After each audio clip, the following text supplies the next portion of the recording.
The Brian Mudd Show is on News Radio 610 WIOD.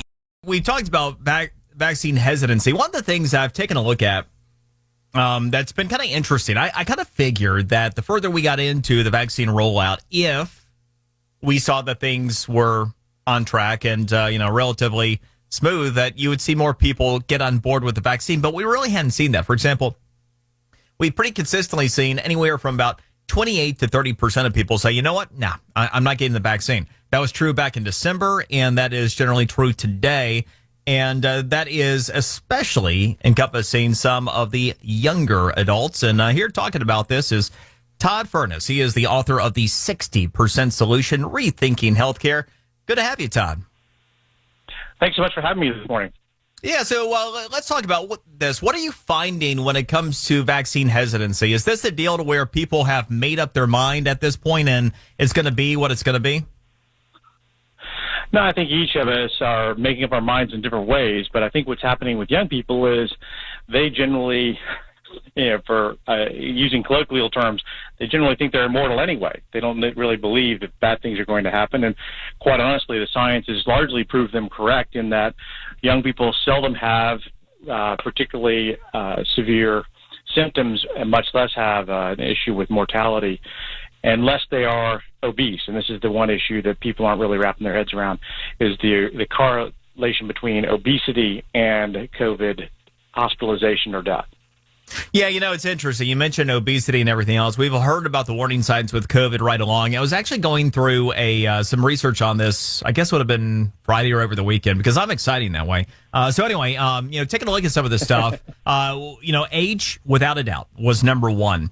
But it actually looked like obesity was number two, even over other pre-existing conditions that we had heard about. So ultimately, is that, the big driver here, maybe even for those who aren't seniors that have had real problems with this? Absolutely. And the real issue is not so much whether you're heavy or you're not heavy as much as it is all of the correlating issues that come along with that. So do you have high blood pressure? Do you have high LDLs or HDLs? That are out of whack? Do you have, taxes on your other organs? Do you have taxes on your heart or your cardiopulmonary system? Are these all problems that you have by virtue of your obesity? Lots of people have type 2 diabetes, for example. And so all these things are issues. And when COVID comes along, it throws a wrench into the works and causes bigger problems to occur. The CDC had a report that it released a couple of weeks ago that said 78% of all people who were hospitalized, intubated, or who died from COVID were obese. Well, yeah, and that is right in line with some of what I was reading and going through. So that certainly does tell a story at this point. What do you think about the pandemic? I was actually, speaking of research, I'd read a couple scientists who said, look, it really shouldn't even be classified as a pandemic at this stage of it. Your thoughts? Well, I agree with you. I think we've got to really look at things in terms of the overall risk. The loss of any life is terrible, and we've mourned that.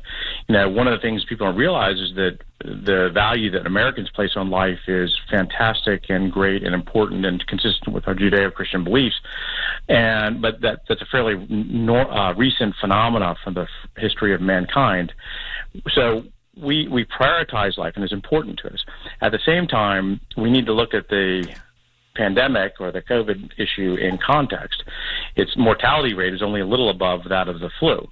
Now, that doesn't mean bad things don't happen to people, and that doesn't mean we shouldn't take precautions, but it does mean that if you take a look at this in the broader context, that you need to think about it differently. And my question is, look, we have now put up plexiglass windows and glasses and doors and walls around everybody. We've got discs on the floors. We've got discs in the elevators. We've got signs all over the place that say, hey, 6-foot distancing is required, no masks, no service, those kinds of things. What's going to catalyze people to take those down? And exactly what's going to be the hallmark for the risk-free zone now, because we've kind of crossed over some magical threshold? My concern is we've kind of gone into a new place where we're going to be wearing masks for a very long time. Todd Furniss, the author of the 60% Solution, Rethinking Healthcare. Thank you very much. Appreciate the time, the info. Thank you so much for your time today.